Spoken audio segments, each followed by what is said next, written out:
할렐루야.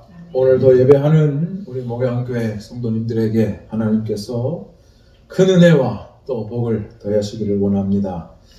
마태복음 6장 25절서 34절 먼저 그의 나라와 그의 의를 구하라 그리하면 이라는 제목을 가지고 말씀을 증거하겠습니다. 지난 시간에 우리는 예수께서 재물에 관해 주신 말씀을 들었습니다.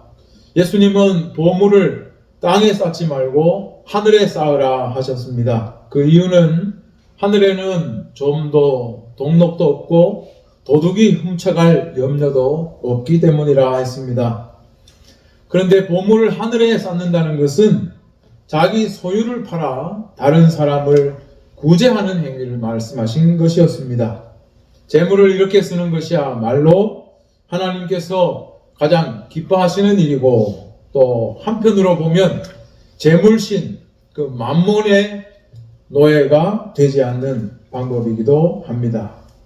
하지만 재물을 아무나 이렇게 귀한 가치로 사용할 수 있는 것은 아닙니다. 예수님 만나서 하나님 나라를 소유하게 되고, 그렇게 해서 인생의 가치관이 달라질 때 재물은 우리의 신이 될 수 없고, 재물은 그 자리에서 자기 소임을 다하게 될 것입니다.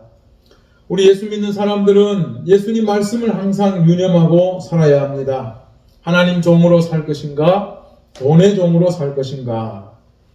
하나님은 우리의 영생까지 책임지시지만 돈은 우리의 현생밖에 책임을 지지 못합니다. 또 우리가 하나님의 종으로 살면 돈을 가치 있게 쓸 수 있게 되지만 돈의 종으로 살면 하나님과 이별하게 됩니다. 두 주인을 겸하여 섬기지 못한다는 예수님의 말씀이 바로 그것입니다. 우리는 돈을 아주 값지게 잘 사용하는 훌륭한 그리스도인들을 많이 만나 보았습니다. 믿음과 성령으로 충만하여서 돈의 노예가 되지 않고 위대한 하나님의 종이 된 사람들을 우리는 많이 알고 있습니다. 우리 목양교회 성도님들은 모두 그러한 하나님의 종들이 되시기를 주님의 이름으로 축원합니다. 오늘 본문은 이 말씀에서 이어지고 있는데, 재물을 섬기는 데 대한 경계 말씀을 앞에서 주셨다면, 오늘은 우리가 재물의 위험성을 경계하면서도 이 세상에서 제대로 살아갈 수 있을까? 여기에 대한 답을 주시는 말씀입니다. 우리가 일반적으로 생각할 때 재물의 위험성을 항상 경계하는 사람이 재물의 위험성을 경계하면서도 이 세상에서 잘 살 수 있을까? 그런 생각을 해보게 됩니다. 재물을 경계하면 삶 속에서도 결국 돈을 멀리하게 되고 돈과는 좀 상관없는 삶을 찾게 되고, 그렇게 되면 이런 사람은 부를 거머쥘 확률이 지극히 낮아집니다. 소위 말해서 잘 사는, 우리가 말하는 잘 사는 삶과는 거리가 멀어지게 되는 것입니다. 예전에 우리나라에 자기개발 책, 돈에 대한 책들이 쏟아져 나올 때 돈이라는 제목으로 달고 나온 책이 있었습니다. 보도 셰퍼라는 사람이 쓴 돈이라는 책이 있었습니다. 저도 궁금해서 읽어봤는데 다른 거는 다 기억이 안 나는데 한 가지 기억에 남아있는 것이 있습니다. 이 사람은 독일에서 태어나서 16살에 미국으로 이주해서 큰 돈을 번 사람인데, 이 사람이 하는 말이 독일 사람이 돈을 못 버는 이유가 있다. 왜냐하면 돈에 대한 혐오를 가지고 있고 돈에 대해 부정적인 생각을 가지고 있기 때문이다. 그런 이야기를 했습니다. 전통적인 기독교 가치관 안에서는 돈에 대해서 부정적인 이런 생각들을 많이 가르치기 때문에, 그래서 돈을 많이 벌지 못한다. 이런 이야기를 맨 처음 시작하고 이야기를 이어가고 있었습니다. 물론 이 사람은 16살에 미국으로 넘어가서 미국화돼서 그런지 엄청나게 돈을 많이 벌고 또 그걸로 책을 쓴 사람이었습니다. 오늘 본문의 내용이 바로 그런 것입니다. 하나님과 재물을 겸하여 섬기지 못한다. 돈에 대한 경계를 하셨는데 이런 생각을 가지고도 우리는 세상에서 제대로 살아갈 수가 있을까? 여기에 대한 답변을 오늘 예수님이 하고 계시는 것입니다. 25절에 그러므로 내가 너희에게 이르노니 목숨을 위하여 무엇을 먹을까? 무엇을 마실까? 몸을 위하여 무엇을 입을까 염려하지 말라. 목숨이 음식보다 중하지 아니하며 몸이 의복보다 중하지 아니하냐. 그랬습니다. 그러므로라는 말은 화제 전환을 알리는 접속사입니다. 예수님은 단도직입적으로 말씀하셨습니다. 자기 목숨을 위해 염려하지 마라. 목숨이라는 말이 헬라어 푸시케인데 영혼이라는 뜻도 있지만 생명, 목숨 이렇게 자주 번역됩니다. 염려하지 말라는 것은 말 그대로 과한 걱정을 하지 마라. 근심하지 말고 그것 때문에 불안해하지 말라는 것입니다. 재물의 위험성 이걸 경계하면서도 우리는 세상에서 제대로 살 수 있을까? 이 질문에 예수님은 답한 겁니다. 자기 목숨을 위해 불안해하지 말고 염려하지 말라. 사람이 살면서 자기 목숨을 위해 뭘 염려하고 우리가 뭘 근심합니까? 예수님이 설명을 붙여두셨죠? 뭘 먹을까? 뭘 마실까? 뭘 입을까? 우리 이걸 걱정합니다. 세상 사람들은 누구나 많은 근심과 염려를 안고 살아가는데 결국은 자기가 먹고 사는 문제, 뭘 입을까? 뭘 먹을까? 이걸 걱정한다는 걸 예수님이 말씀하신 겁니다. 한마디로 이건 인간 생존의 문제고 자기를 보호하기 위한 안위의 문제와 관계됩니다. 우리나라 사람들이 세계에서도 일 잘하고 일 많이 하고 또 부지런하기로 유명합니다. 우리나라 사람들은 눈코 뜰 새 없이 바쁘게 살아갑니다. 그 이유는 사실 다 먹고 살기 위해서입니다. 특별히 우리나라는 환경이 자원도 없고 특별한 것이 없었기 때문에 오로지 열심히 하지 않으면 안 되었습니다. 여유를 부리면 남한테 뒤처지게 되고 그러면 생존이 불가능해집니다. 우리의 안위가 위협을 받을 수 있어요. 그러니까 사람들은 어떻게든 더 바쁘게 더 열심히 살아왔습니다. 7, 80년대 해외로 이민 간 한인들은 그 나라에서 늘 부지런하다는 그런 칭찬을 들었습니다. 이러한 근면 성실함 때문에 다른 나라에 가서도 부를 이루고 잘 살았고 이 땅에 살았던 사람들도 그 근면함 때문에 성실함 때문에 다 부를 이루고 잘 사는 나라를 만들었습니다. 하지만 이런 근면 성실이 부작용이 아예 없는 것은 또 아닙니다. 일단 우리나라 사람들을 보면 조금 느리면 그걸 게으른 걸로 무능한 걸로 치부합니다. 또 사람이 바쁘면 그걸 근면한 걸로 칭송하는 경향이 있습니다. 그러다 보니까 우리나라 사람들은 여유가 없죠. 외국 사람들이 한국 와서 하는 말이 제일 놀란 게 빨리빨리라고. 밥을 주문했는데 바로 밥이 나온다고. 세상에 이런 경우가 어딨냐고 놀라는 걸 우리가 많이 봅니다. 우리가 이렇게 살다 보니까 여러분 주위 사람들 만나보면 어떻습니까? 다들 바쁜 척을 해요. 늘 바빠요. 밥 한번 먹자 그래놓고 뭐 먹나요? 바빠서. 늘 바쁜 척을 합니다. 바쁜 척을 해야 사람 대접을 받을 수 있기 때문입니다. 또 하나의 문제는 누군가 경제적인 곤란이라도 겪으면 우리의 환경을 보기 전에 우리는 사람을 탓합니다. 네가 게을러 그런 거 아니냐? 네가 무능해서 그런 거 아니냐? 우리는 먼저 그렇게 사람에게 비하의 눈초리를 먼저 보냅니다. 한편 우리가 근면과 성실로 부를 축적해서 우리의 생존과 안위를 보장받는 이걸 가장 중요하게 여기는 이 세상의 이 가치관 안에서는 제일 큰 문제가 뭐냐 하면 세상의 모든 가치 판단이 결국 잘 먹고 잘 사는 것, 잘 입고 누리는 것, 이걸로 다 치환되어 버린다는 점입니다. 세상은 잘 먹고 잘 살고 누리면 장땡입니다. 그래서 오늘날 젊은이들 중에는 나는 옛날 꼰대들의 이런 사고에 나는 같이 맞춰 못 살겠다. 나는 거부한다. 나는 없지만 내 나름대로 여유있고 즐거운 삶을 살고 싶다. 그런 사람들이 많습니다. 또 이렇게 그런데 우리가 바쁘게 열심히 사는 삶의 이유를 또 우리가 생각해 보면 이게 참 허무한 건데 결국은 속된 말로 먹고 살기 위해서 그러는 겁니다. 먹고 살고 남보다 조금 더 잘 먹고 조금 더 누리려고 그렇게 살아가고 있는 겁니다. 그런데 예수님의 생각은 다릅니다. 예수님 말씀하시기를 목숨이 음식보다 중하지 아니하며 몸이 의복보다 중하지 아니하냐. 항상 그렇지만 예수님 말씀은 원론적이죠. 우리가 왜 사냐 그걸 말씀하신 것입니다.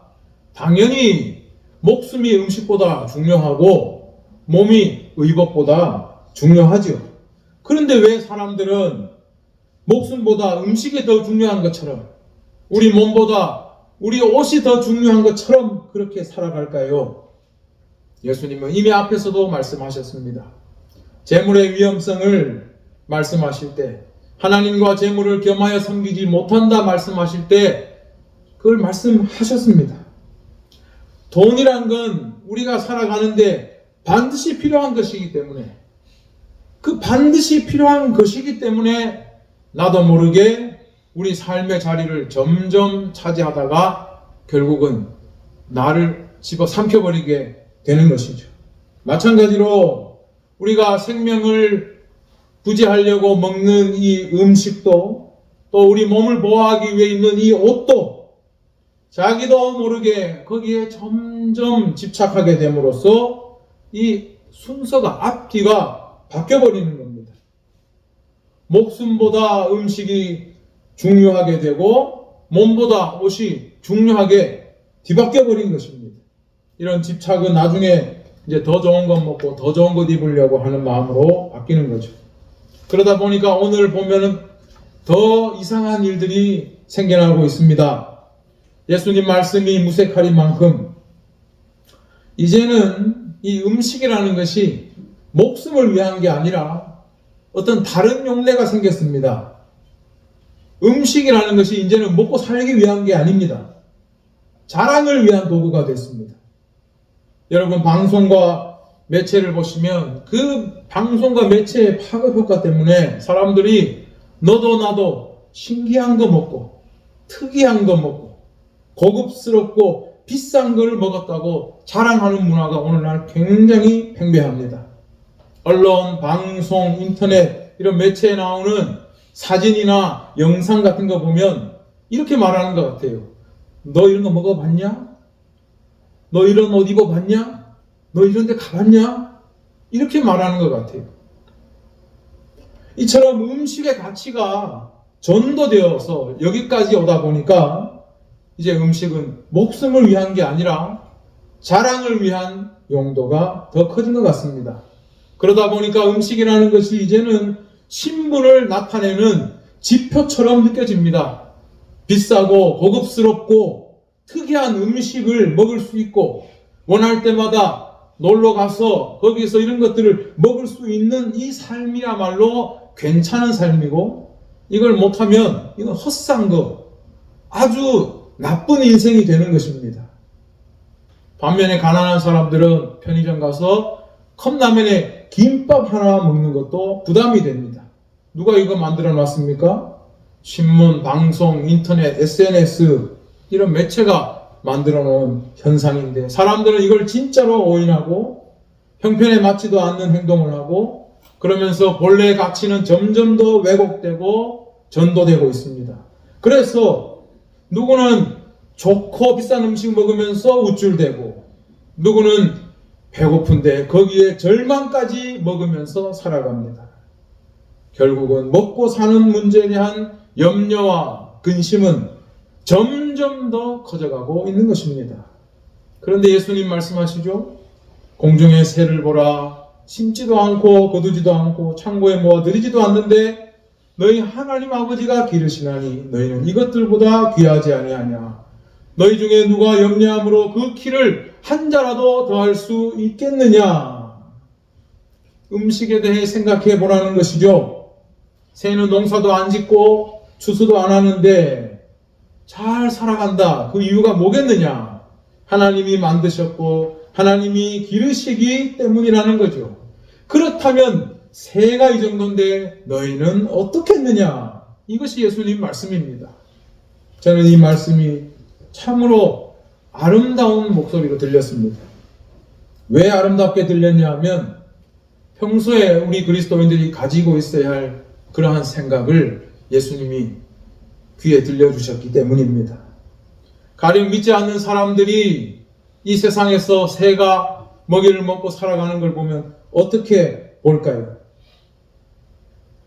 새가 생존하는 이유는 인간처럼 농사는 안 짓지만 수고와 위험을 무릅쓰고 먹이 활동을 하고 짝짓기 활동을 하고 그러니까 생존하는 거 아니냐? 생존 투쟁의 결과로 새가 살아가는 거 아니냐? 믿지 않는 사람들은 그렇게 이야기하겠죠. 그러나 예수님은 하나님이 만드시고 하나님이 기르시니 새가 농사 안 짓고 추수 안 해도 살아가는 거 아니냐? 관점의 차이를 들려주신 겁니다. 그렇다면 하나님을 믿는 하나님의 자녀들은 어떤 관점으로 세상을 봐야 하겠니? 이걸 들려주시는 것입니다. 새보다 귀한 우리를 하나님이 버려두시겠느냐라는 것이죠. 누가 염려함으로 그 키를 한 자라도 더할 수 있겠느냐는 말씀. 이 키라는 것은 목숨 이렇게도 해석을 합니다. 누가 자기 생명을 염려한다고 누릴 수 있겠느냐는 거죠. 그건 전적으로 하나님의 소관이라는 것입니다. 공중의 새에 대한 이야기가 음식에 대한 이야기라면 28절에 나오는 이 백합화에 대한 예화는 우리가 입는 옷에 대한 이야기입니다. 너희가 어찌 의복을 위하여 염려하느냐? 들의 백합화가 어떻게 자라는가 생각하여 보라. 수고도 아니하고 길쌈도 아니하느니라. 그러나 내가 너희에게 말하노니 솔로몬의 모든 영광으로도 입은 것이 이 꽃 하나만 갖지 못하였느니라. 비싸고 좋은 옷을 찾는 사람들도 결국 들에 핀 아름다운 들꽃을 보러 들판으로 나갑니다. 예수님은 아름다운 이 들의 백합화는 어떤 수고도 기울이지 않았지만 가장 아름답다고 말씀하십니다. 이스라엘에서 가장 그 부유하고 부강하고 풍요로운 시대를 살았던 솔로몬이 입었던 옷보다도 이 꽃이 더 아름답다 말씀하셨습니다. 들꽃도 이런데 너희는 어떻겠느냐? 성경에 하물며 너희일까 보냐라고 나오는 이 구절은 실제로는 너희는 더 많지 않겠냐? 이렇게 번역할 수가 있습니다. 결국 예수님이 말씀하시는 핵심이 여기 마지막에 나오고 있습니다. 사람이 음식과 물과 의복의 문제로 근심하고 염려하는 것이 결국 무엇 때문이라는 것입니까? 그 마지막에 보면 나오죠. 믿음이 작은 자들아. 믿음이 작아서라는 겁니다. 이 믿음이 작은 자들아 라고 나오는 이 헬라어가 재밌어요. 올리고피스토스. 여기에 나오는 작은 믿음이라는 뜻입니다. Little faith. 작은 믿음. 근데 이 올리고라는 게 들어본 것 같지 않아요? 어디서? 올리고당. 올리고당에 나오는 그 올리고가 이 올리고입니다.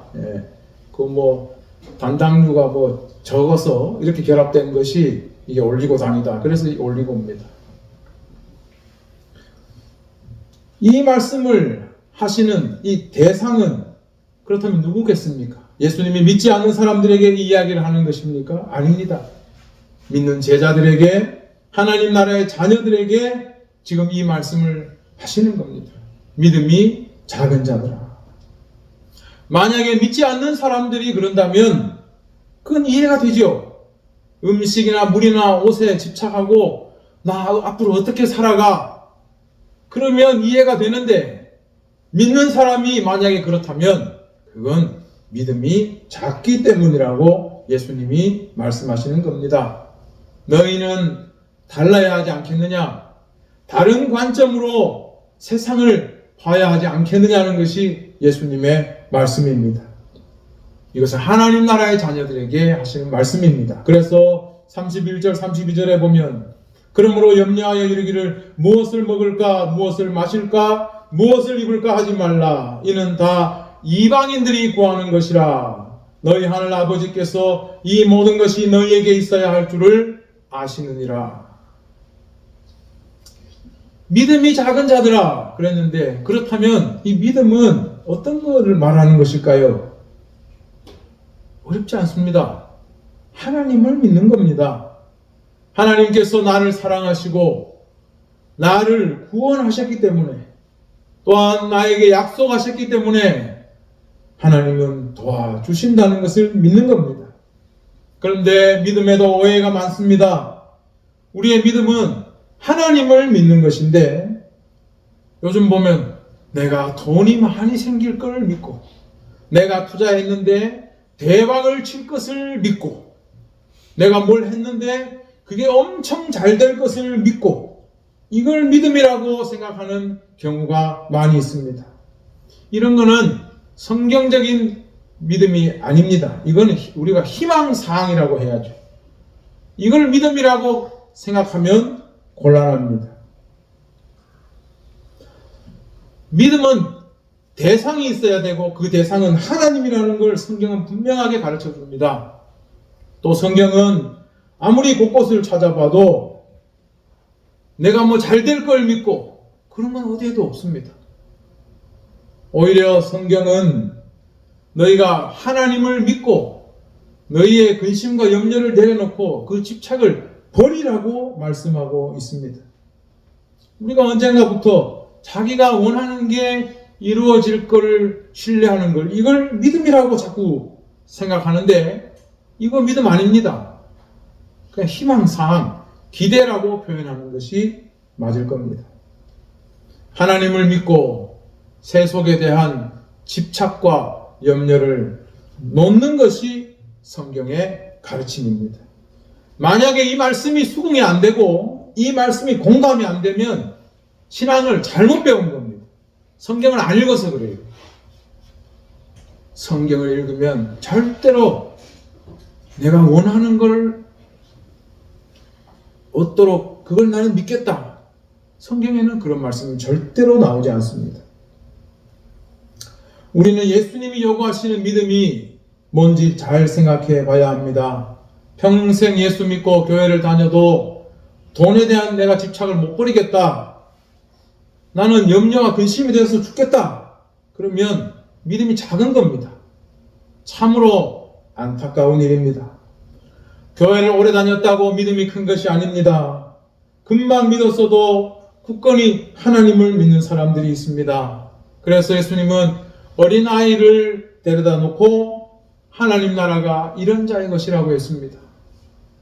제가 요새 북한 교회사 그 집필 때문에 자료를 계속 보고 있는데, 우리 한국 교회가 시작될 때 서북 지방에 교회가 굉장히 번성했습니다. 지금은 북한 땅에 교회가 싹 없어졌지만 사실은 교회는 그쪽에서 다 부흥을 했습니다.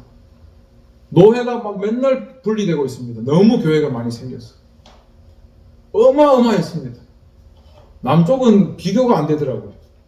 그런데 거기에 보면 새로 믿는 사람들이 자기의 집을 내고 자기의 돈을 내고 교회가 어떻게 부흥했나 보니까 다 그렇게 교회가 부흥을 했어요. 하나님을 믿고 이 세상의 이 물질적 가치관이 바뀌어버린 거예요. 그래서 전부 자기 집을 내고 돈을 내고 가족들이 전부 다 그렇게 희사를 해서 거기에 교회가 서고 부흥을 하고 교육기관이 생기고 그렇게 부흥이 다 되었더라고요. 저는 참 보면서 참 놀라웠습니다. 오늘 예수님 말씀하신 이 믿음이라는 것이 바로 그겁니다. 믿음이 작은 자들아, 믿음이 있으면 물질적인 이런 가치관이 달라지게 되는 것이죠. 그래서 예수님 마지막에 제시하신 말씀이 이겁니다. 그런즉 너희는 먼저 그의 나라와 그의 의를 구하라. 그리하면 이 모든 것을 너희에게 더하시리라. 이 그런즉이라고 나오는데요. 그러나 이런 뜻이 있어요. 바로 앞에 말씀에서 나왔죠. 이런 것들은 다 이방인들이 구하는 것이라 너희 하늘 아버지께서 이 모든 것이 너희에게 있어야 할 줄을 아시느니라. 이방인들은 이런 걸 구하지만 그러나 너희는 먼저 그의 나라와 그의 의를 구하라는 겁니다. 먼저라는 말은 첫 번째로 구하라는 겁니다. 너희는 다른 모든 것 위에 첫 번째로 하나님 나라와 그 의를 구하라는 것입니다. 이 말씀은 무슨 뜻이겠습니까? 우리가 산상수훈을 보면서 하나님 나라와 그의 의를 계속해서 보았습니다. 산상수훈 8복의 첫 번째가 심령이 가난한 자는 복이 있나니 천국이 그의 것이며 하나님 나라가 그의 것이라 했습니다. 네 번째의 선언이 의에 줄이고 목마른 자는 복이 있나니 그들이 배부를 것이며 여덟 번째 복의 선언에서 같이 나옵니다. 의를 위해 박해받은 자는 복이 있나니 천국이 하나님 나라가 그들의 것임이라 했습니다. 주기도문에서는 어땠습니까? 나라가 임하옵시며 그 뜻이 하늘에서처럼 땅에서도 이루어지게 하소서. 하나님 나라를 구하는 것은 예수님을 통해 성령으로 임하시며 또 나중에 완전하게 되는 하나님의 다스림을 구하는 그 삶을 의미합니다. 우리가 세상에서 하나님의 다스림을 구하면서 살아야 된다는 거죠. 하나님의 의를 구한다는 것은 하나님께서 구약시대부터 세상 사람들을 향해 나타내신 당신의 뜻, 바로 인애와 정의와 공평과 긍휼을 이 땅에서 순종하고 실현하고 살아라는 그런 뜻입니다. 이러한 하나님의 의는 예수 그리스도를 통해 우리 가운데서도 또한 차별이 없는 의로 완전해졌습니다. 그래서 하나님 나라와 의를 구하라는 것은 하나님의 다스림 속의 삶이요 그 뜻을 행하고 살아가라는 그런 뜻이 담겨 있습니다. 그런데 우리가 얼핏 보면 이 말씀에 그리하면 더하시리라 이러니까 뭔가 이렇게 조건이 걸린 것처럼 느껴집니다. 너희가 뭔가를 얻고 싶으면 먼저 그의 나라와 그 의를 구해라.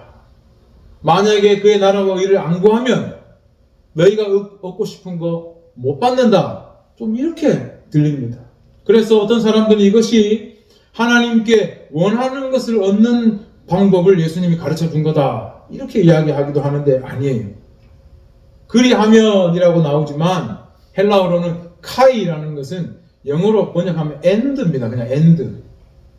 그래서 이 뜻이 뭐냐 하면 조건을 제시하는 것이 아니라 너희는 무엇보다도 첫 번째로 하나님 나라와 의를 구하라.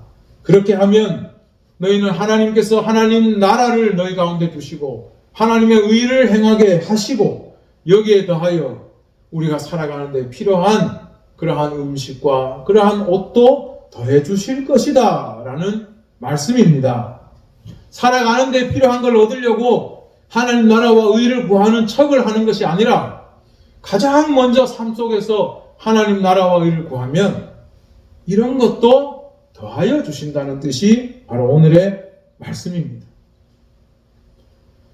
그런데 이 말씀 끝에 보면 또 34절에 아닙니다. 여기에 보면은 이미 예수님이 참 힌트를 주셨어요. 맨 먼저 여러분 보십시오. 너희가 목숨을 위하여 무엇을 먹을까? 몸을 위하여 무엇을 입을까? 염려하지 말라고 했어요. 사람들이 생각하는 것이 뭐냐면 목숨과 몸입니다. 여기에 말하는 목숨과 몸이라는 것은 뭐냐면 영생을 고려하지 않은 목숨을 이야기하는 거예요. 영생을 고려하지 않은 목숨.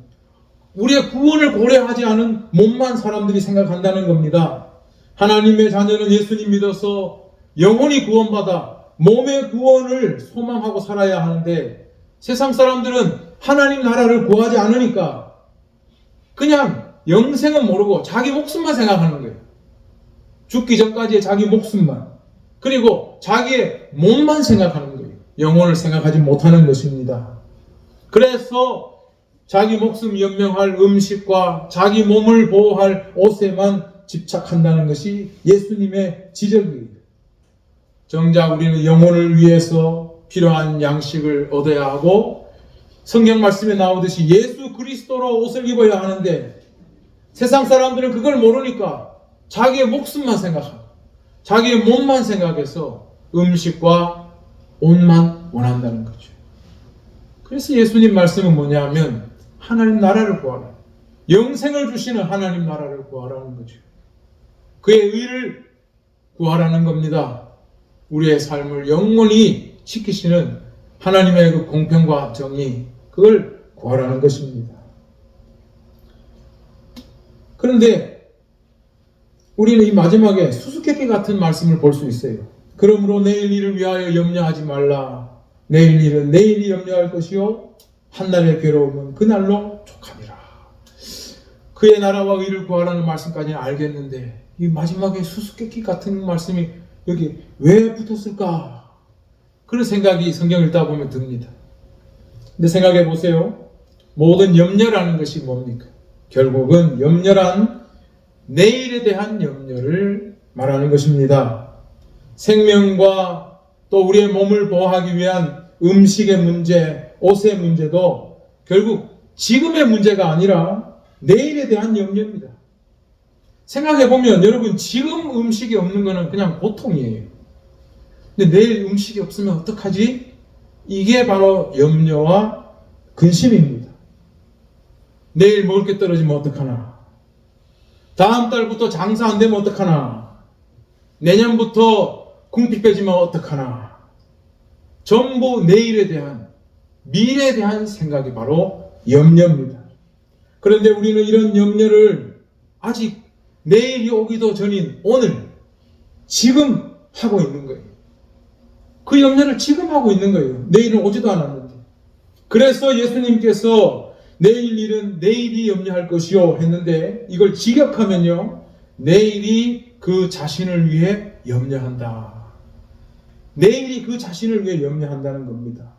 그리고 한날의 괴로움은 그날로 족하니라 했는데, 괴로움이란 말은 나쁜 것, 좋지 않은 것들, 그거는 그날로 충분하다는 겁니다. 이게 무슨 뜻이겠습니까?